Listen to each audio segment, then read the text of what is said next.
So one development studio that gained a lot of traction recently is Unfold Games. It is run by Vlad Marhulitz, and it's an indie studio that created this game called DARQ, which is out now on Steam and GOG.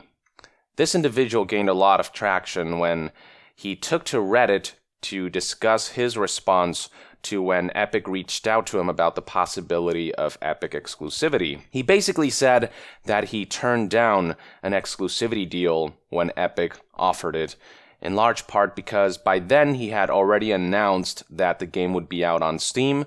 At that point, a lot of people on Steam had wishlisted the game. Basically, a lot of people were looking forward to playing this game specifically on Steam, and given that he's already made promises about releasing the game on Steam, he decided that his word was more valuable than short-term money. So for him, it just wasn't a very difficult decision to make. And this Reddit post right here, which is where it all began, garnered a lot of positivity, as you can see and read all throughout this thread.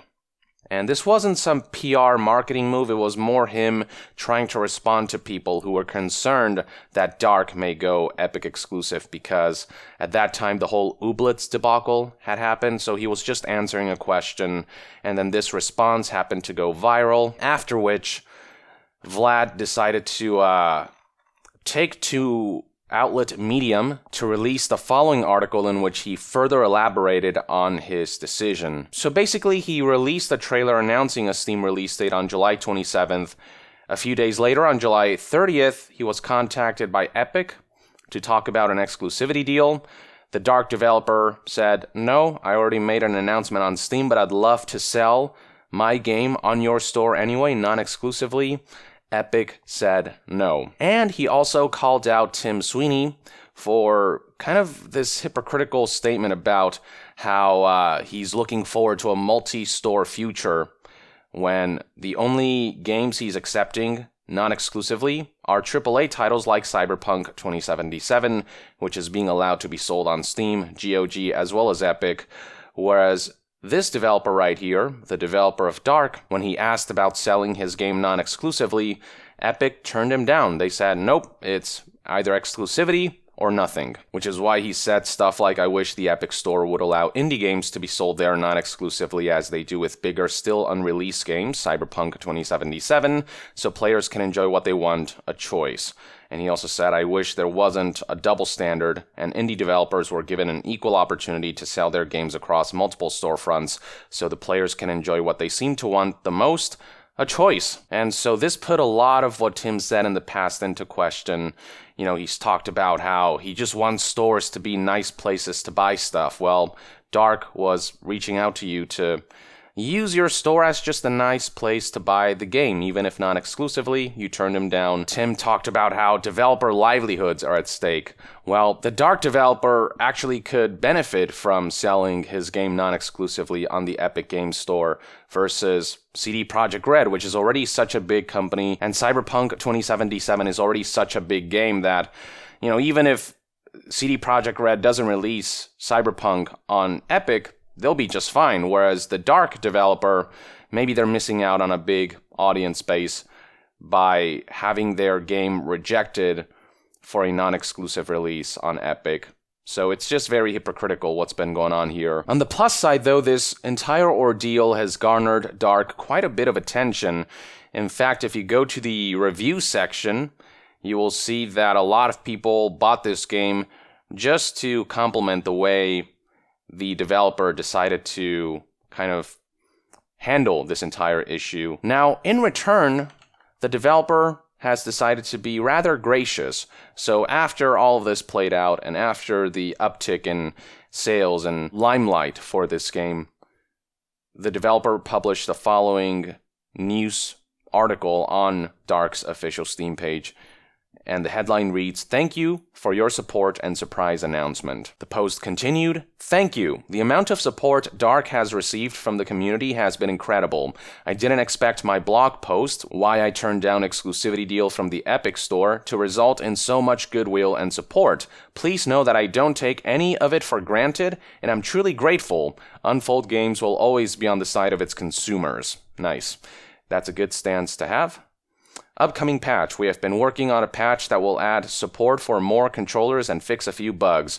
Big thank you to the community for providing feedback and reporting issues, as well as your patience. The patch should be out in a few days. And then here's the part that's really going to garner a lot of positive attention. Surprise announcement! The feedback we have received has been overwhelmingly positive, which is a dream come true for a first-time developer. Something that has been mentioned quite a lot since the launch is that DARQ could use a few extra levels. Message received. I'm excited to announce that we're planning to release additional levels for DARQ later this year. To acknowledge all the support we have received from the community and express our gratitude, DARQ DLCs will be available for free. I see that this individual is taking some cues from CD Projekt Red. So this is really cool right here. You know, the developer could have easily charged, a couple bucks for this DLC, but instead they decided to kind of reciprocate the support he's been getting recently by saying, hey, you know what? Here's some free content. And that is simply amazing that we're able to reach this point where this indie developer who had a lot of good intentions is doing better now as a result of all this. And in the meantime, consumers are getting something in return as well. And it's this really awesome two-way street type of relationship that fosters a great community. So this is the right move, and it's something that's respectable. He is ensuring that he focuses on the customers first, because ultimately they're the ones who buy your games.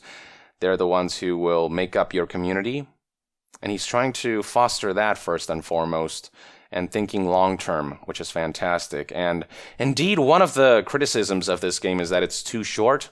It's about 3 hours long, and it's not full price, but still, a lot of people said that they want to see more content for this game. So that feedback has been taken to heart. Content obviously takes time and money to make, but this developer, because of the support he's received recently, he's able to seemingly afford just putting this out there for people at no extra cost. So good for him, and good for all the people who have enjoyed this game. This all goes to show what happens when you treat your customers and potential customers with a semblance of integrity, when you speak to them as your equal, rather than trying to look down on them or call them toxic gamers. When you are considerate towards the fact that these people are spending their hard-earned money on your game, or potentially doing that. This is a stark contrast to how the Ooblets developers handle this situation. And look, with Ooblets, I get that maybe they could have benefited greatly from going Epic exclusive. This is an indie development studio. They're not backed by a major publisher or anything like that. People would have understood more if they would have announced an Epic exclusivity deal signing in a way that was understanding to people who do have an issue with the Epic Games Store and its exclusivity shenanigans. But what they did instead was downplay concerns surrounding Epic. And they talked about how, there are bigger issues at play. Why not focus on climate change, human rights abuses? And in return, people said, okay, Ooblets developers, why are you mad at people getting mad at you? There are bigger issues in this world. Climate change, human rights abuses. And just the snarky attitude in this whole post, and the way it completely downplayed people's genuine issues with Epic, was what instigated this campaign of mass backlash. And admittedly, a lot of this stuff is really ugly. Obviously, many people crossed the line in terms of how they expressed their frustrations and sentiments. This is just pretty god-awful, and I am glad that this stuff is being highlighted, because it's worth pointing out that developers often have to suffer through crap like this amidst valid criticism. But the fact of the matter is that if they had just posted this on its own, they would have been fine.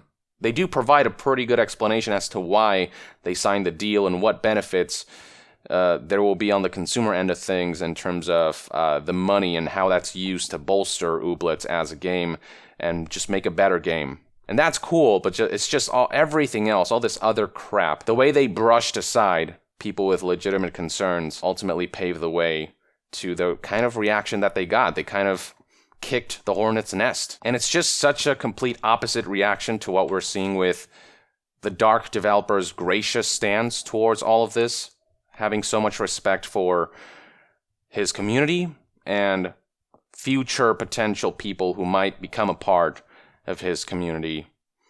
Like with the Ooblets developers, in their blog post, this is the quote, "Strangers don't owe you anything, regardless of whether they've spent $200 to register an LLC or not." If you go in with this kind of mentality, if you call customers strangers, you know what I mean, instead of someone who could potentially join your community and maybe help bolster your game by buying it and by interacting with community members and all that and helping this thing kind of become something bigger.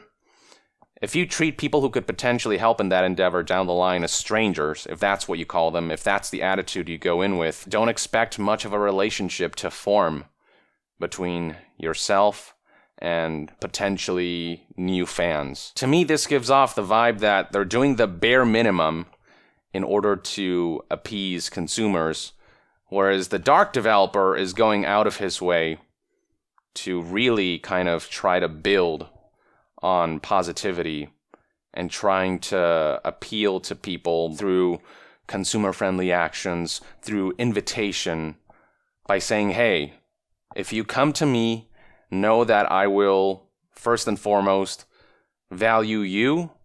And, you know, he's showing it too by using the support he's garnered to release free content. You know, this is how you invite people who may be strangers now, but who could become great assets down the line to come over to your game, to play your game, to participate in your community. This is not how you do it. Like, it's not technically incorrect, but it's the kind of attitude that will just burn bridges. Now, we have two different scenarios here. The DARQ developer rejected Epic exclusivity and was very civil and upfront about why he made the decisions that he did. The Ooblets developers accepted the Epic exclusivity deal and then kind of took a very snarky route that added fuel to fire. So an in-between scenario is this message from the Oddworld developers, who recently announced that Soulstorm would be coming to Epic exclusively for a year, for a limited time. Now, instead of taking the Ooblets route and downplaying people's concerns, all they really did was explain their situation and saying, Soulstorm is our most ambitious game ever, and we are committed to creating a great game that meets the highest level of quality. But to create the version of Soulstorm we want and you deserve, we needed additional financial assistance. As an indie publisher, we must evaluate partnerships that will help us achieve our goals while protecting our vision for Soulstorm and the Quintology. Epic supports our goal and commitment and is willing to help us achieve them by providing us with an advance on our PC sales, and we're incredibly grateful. Thank you for reading. So there's no attitude here. They're not trying to say that people's concerns with Epic are unfounded. They're just saying, here's our situation, I hope you understand. And as a result, while there is frustration being expressed, the conversation is a lot more civilized, generally.